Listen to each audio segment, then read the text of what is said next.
Le Paris Saint-Germain est en finale de la Ligue des Champions. Des joueurs parisiens particulièrement heureux hier soir et qui ont donné de la voix. La joie communicative des joueurs du staff, ce Parc des Princes, dans son habit de lumière de gala hier pour la qualification des Parisiens. On va déjà profiter, Frédéric, savourer. C'est quand même pas tous les jours déjà un club français en finale, que ce soit là pour le PSG, oui même pour l'ensemble de notre football, j'ai envie de dire.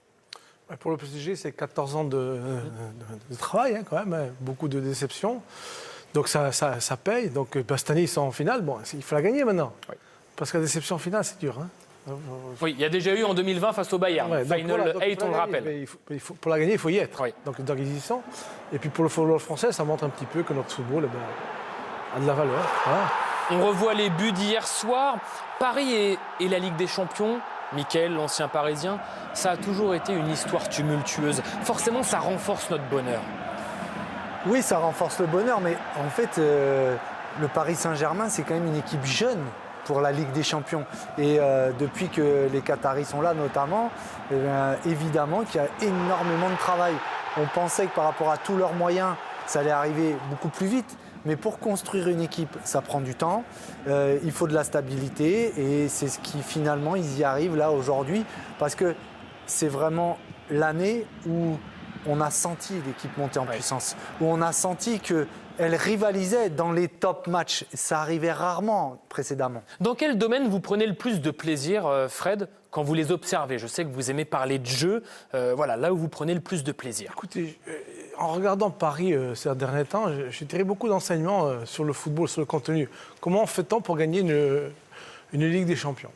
L'année dernière, ils étaient dans un dogme où ils faisaient beaucoup d'attaques placées, peu d'accélération, peu de contre-attaques. Donc là, par rapport au match d'hier, il y a eu beaucoup de contenu. Il y a du contenu. Il faut savoir faire des attaques placées. Il faut savoir faire autre chose. Il faut varier son jeu. Donc ils ont su défendre bas. Ils savent défendre haut, ils savent presser. Mais ils ont su, à un moment donné, défendre bas. Ils ont su contre-attaquer, même si ce n'est pas leur fort. Ils ont su, parce que le match d'hier, ils le gagnent sur les contre-attaques. Qu'ils le veuillent ou qu'ils ne le veuillent pas, à un moment donné, il faut le dire, ils le gagnent sur les contre-attaques parce que c'est Arsenal qui avait le ballon. Et puis après, ils ont résisté aussi sur les coups de pied arrêtés, sur cette pression pendant 20 minutes. Et puis après, on va en parler, il faut un grand gardien aussi. Eh oui. On en a un avec nous qui va nous parler, donc, Mickaël, de Gianluigi Donnarumma. Juste avant, on retourne une nouvelle fois sur la pelouse du Parc des Princes. Beaucoup de soulagement, évidemment, hier soir au coup de sifflet final.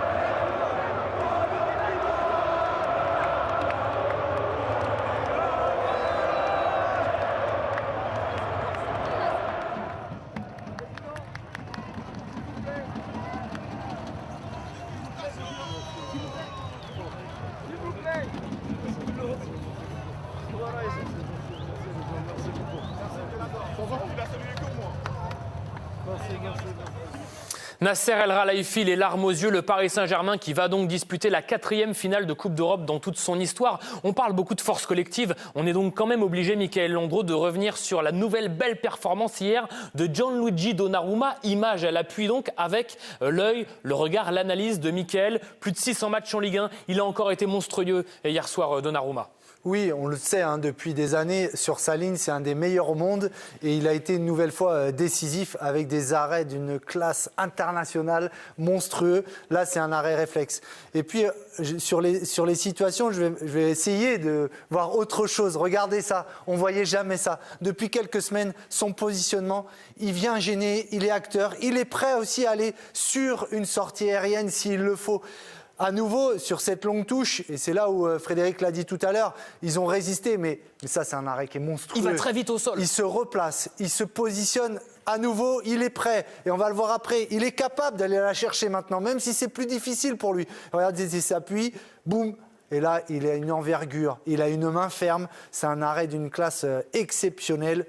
magnifique. À nouveau, regardez, c'est pas, j'ai envie de dire, les années précédentes. Depuis le mois de janvier, Jacques Salem notamment sur Luis Enrique. Ça, Fred, l'entraîneur que vous êtes, forcément, ça vous parle de passer comme ça en un éclair de seconde à du calme, à un état second. C'est quand même un sacré tour de force qu'il est en train de réussir à Paris.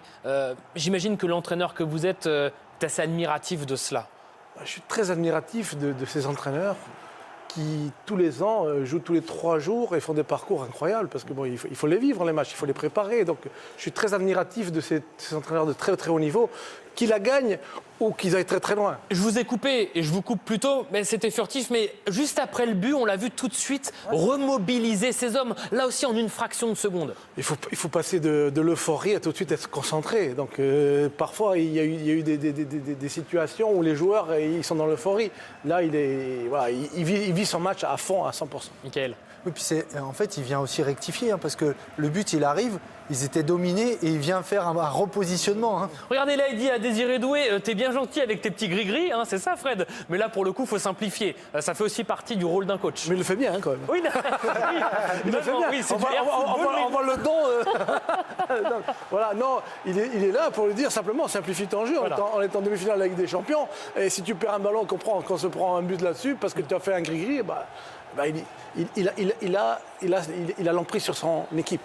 On le sent, il a l'emprise sur son équipe. Ça n'a pas toujours été le cas au Paris Saint-Germain. Finale, on vous le rappelle, le 31 mai, samedi 31 mai, sur Canal+. On va vous accompagner, évidemment, tous les jours, jusqu'à cette finale. Là aussi, rapidement, ce sera notre dernière intervention sur ce sujet, PSG Inter Milan. Là aussi, si on parle de jeu, Frédéric, pour donner déjà des clés aux supporters parisiens qui sont avec nous. À quel type de match on peut s'attendre, tout simplement, là, en finale de Ligue des Champions?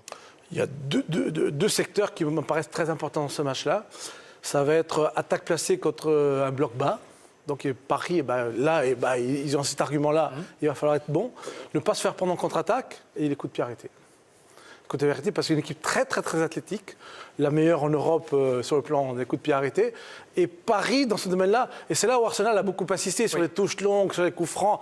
Et heureusement que Donnarumma a fait les arrêts qu'il fallait, mais ils ont beaucoup souffert sur le plan athlétique, Paris. Le calendrier du PSG, juste derrière vous, messieurs Frédéric et Mickaël. 3 matchs encore à disputer pour les Parisiens. 2 matchs de Ligue 1, Paris déjà champion. Et cette finale de Coupe de France, important, face au Stade de Reims. Avant donc ce grand rendez-vous samedi 31 mai sur Canal+, la finale de la Ligue des Champions, donc entre le Paris Saint-Germain et les Italiens de l'Inter Milan. Ce sera évidemment le grand temps fort de cette fin de saison sur Canal. Mais juste avant la finale de la Ligue des Champions, il y aura donc notamment la finale de la Ligue Europa.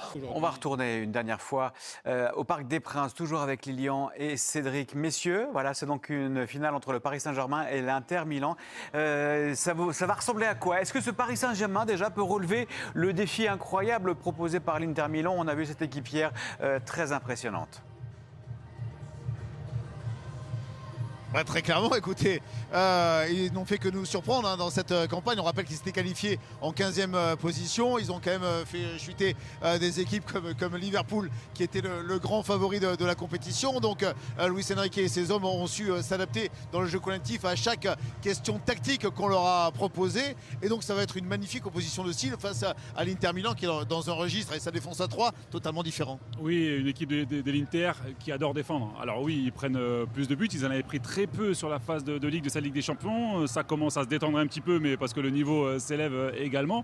Donc c'est une équipe qui aime défendre, qui aime bien défendre bas. Donc ils ne vont pas forcément laisser beaucoup d'espace, avec des joueurs devant qui aiment bien en prendre. Mais moi, voilà, on parlait de symboles au micro de Marco Dumont. C'est vrai de voir Hakimi revenir face à l'Inter, face à son successeur Dumfries, qui est l'homme de ces demi-finales. Ça risque de donner pas mal de débordements, pas mal de vitesse, et on l'espère, du spectacle. Et on l'espère aussi. On vous donne rendez-vous, messieurs, le 31 mai prochain depuis l'Allianz Arena de Munich. Merci beaucoup, Lilian Gatoun, Cédric Canté, pour cette dernière analyse en direct depuis le Parc des Princes. Elle va ressembler à quoi alors cette finale, José-Pierre Fanfan? Je pense en tous les cas. C'est le match d'hier ou c'est le match de ce soir, a priori? Non. Ce ne sera pas un mix, je dirais, entre les deux. C'est-à-dire que c'est une finale, c'est très particulier.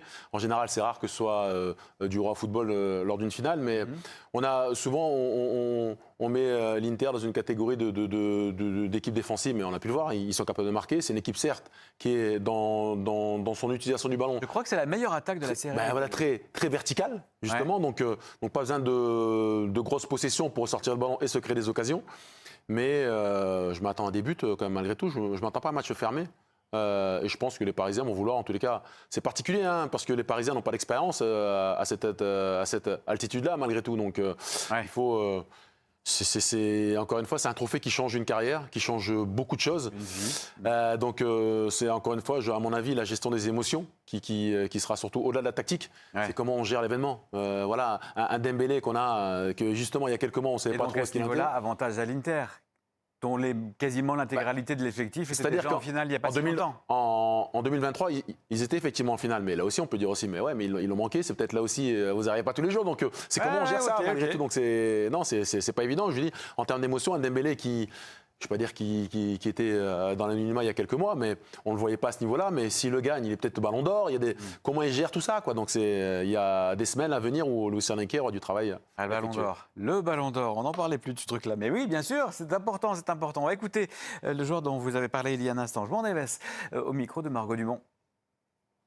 Quel joueur, je suis à côté du vestiaire, là, la porte est juste là, j'entends les MVP, on est en finale. Racontez-nous ce que vous venez de vivre dans ce vestiaire.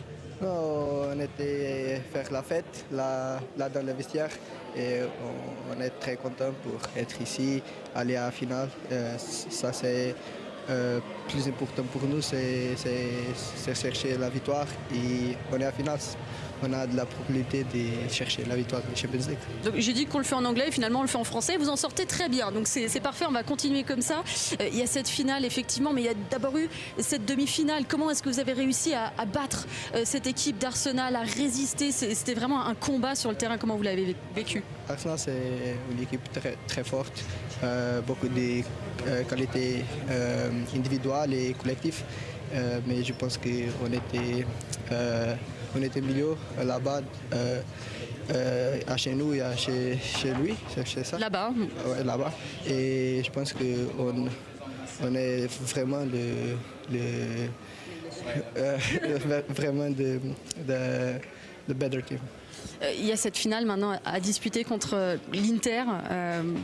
Qu'est-ce que ça vous inspire d'affronter cette équipe de l'Inter quand on a vu le match d'hier aussi qui était complètement fou contre le Barça? On va continuer comme ça, faire notre travail, notre idée de jouer et je pense que ça c'est la meilleure manière de jouer. C'est notre football et pour chercher la victoire, on est une grande équipe collectivement, ça c'est le plus important. Alors je pense qu'on est bien, on est confiant.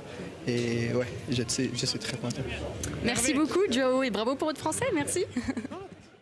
Voilà, pour la joie et la satisfaction de João Neves au micro de Margot Dumont. Un mot tout de même, Vicage, de cette équipe d'Arsenal qui aura été brillante pendant toute cette saison de Ligue des Champions. On rappelle qu'elle était dans le top de la phase de Ligue, mais qui aura déçu tout de même sur cette double confrontation. Ouais, elle a calé.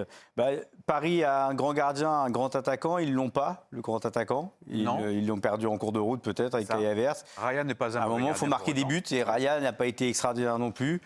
Une équipe qui n'a pas... On n'a pas vu Odegaard pratiquement. Voilà, il a été éteint avec Saka. Saka, petits éclairs de temps en temps, mais... Il a été vraiment l'arme fatale d'Arsenal a été éteinte par Mendes et Kvaratskhelia. Donc ils ont été plus forts, le Paris Saint-Germain. C'est une meilleure équipe que d'Arsenal et Arsenal n'a rien pu faire. Voilà, sur les deux matchs, c'est la meilleure équipe qui est passée. Pas de contestation effectivement. Notez que vous pourrez retrouver les Gunners d'Arsenal dans un match de prestige sur la pelouse de Liverpool, le nouveau champion d'Angleterre. Ce sera ce dimanche à 15h30 GMT sur Canal+ Sport 3. Eh bien, donc voilà, la Ligue des Champions, c'est quasiment fini. Il ne reste plus qu'un match, le plus gros, le plus fort, le plus beau.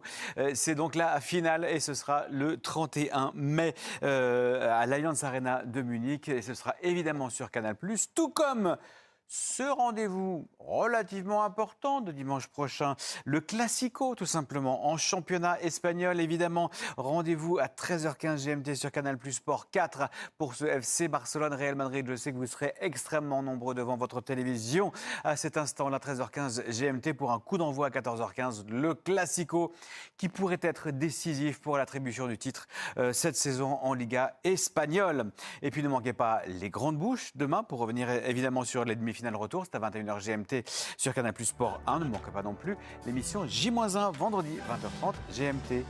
Merci beaucoup, messieurs, pour vos éclairages du soir. Et je vous souhaite à tous et à toutes une excellente soirée sur Canal Plus Sport. Je vous donne rendez-vous pour la prochaine soirée des champions. Salut!